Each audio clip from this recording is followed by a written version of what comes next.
سعید بن عمیر رضی اللہ تعالیٰ عنہ فرماتے ہیں کہ میں نے اپنے چچا سے سنا کہ حضور کی محفل لگی تھی، صحابہ بیٹھے تھے، کسی شخص نے یہ سوال کیا اللہ کے رسول صلی اللہ علیہ وآلہ وسلم سے، ای الکسب اطیب، حضور زیادہ پاکیزہ رزق کون سا ہے؟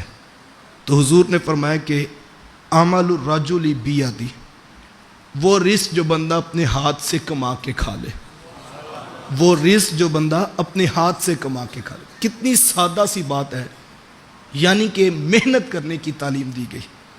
وہ کل کسب مبرور، اور مقبول رزق زیادہ پاکیزہ رزق ہے۔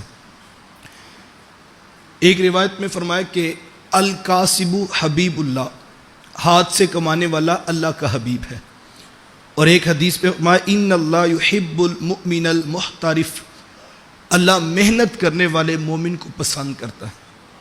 تو ان لوگوں کو مبارک ہو جو محنت کر کے کماتے ہیں۔ ان کے رسول فرما رہے ہیں کہ یہ پاکیزہ انداز ہے رزق کمانے کا۔ تو رزق ضرور کمائیے، اور محنت کر کے اگر آپ کما رہے ہیں تو آپ کو اللہ کے رسول صلی اللہ علیہ وسلم فرما رہے ہیں کہ یہ پاکیزہ ترین انداز ہے رزق کمانے کا، اور محنت کرنے والے کو اللہ اپنا محبوب بنا لیتا ہے۔ اور تعلیمات شریعت یہ ہیں کہ اسلام نے ہمیں محنت کا مزاج دیا۔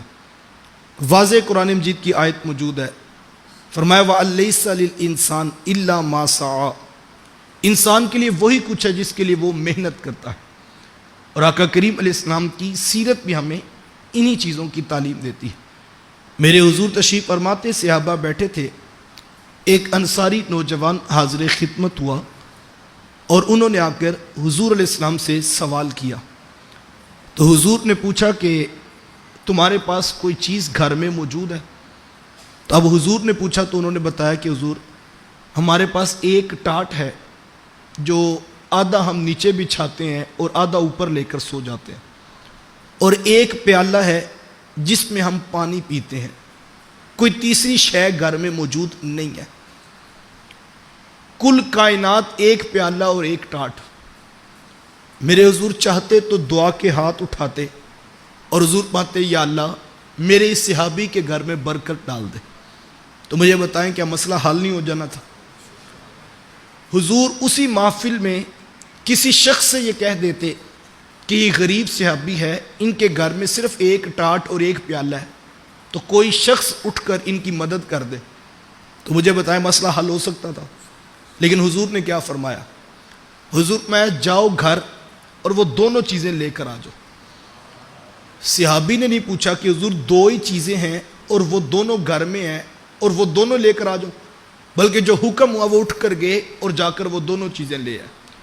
اور حدیث کے لفظ ہیں، حضور نے ان دونوں چیزوں کو پکڑا اور اپنے ہاتھوں میں پکڑ کر کہا ہے کوئی ان چیزوں کو خریدنے والا؟ اللہ اکبر! حضور کے ہاتھوں میں چیزیں ہوں اور کوئی خریدنے والے نہ ملے۔ تو صحابہ نے عرض کی کہ حضور ایک درہم میں ہم خریدتے ہیں۔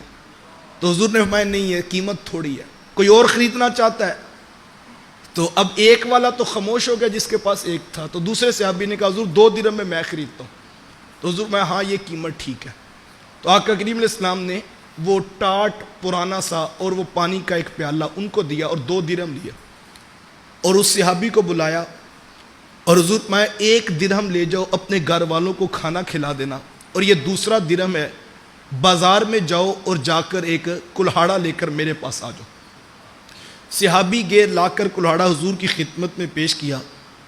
حدیث میں آتا ہے آقا کریم علیہ السلام نے اپنے دست مبارک سے اس کو لکڑی میں فٹ کیا، اور فٹ کر کے صحابی کو پیش کیا، اور حضور فرمایا کہ جنگل میں چلے جاؤ اور جا کر لکڑیاں کاٹو، اور 15 دن تم مجھے مدینے میں نظر نہ ہو۔ تم نے محنت کرنی ہے اور جا کر لکڑیاں کاٹنی اور پھر بازار میں بیچنی، اور یہ بھی فرمایا کہ 15 دن میں تمہیں مدینے میں نہ دیکھوں، جا کر محنت کرو۔ اللہ اکبر!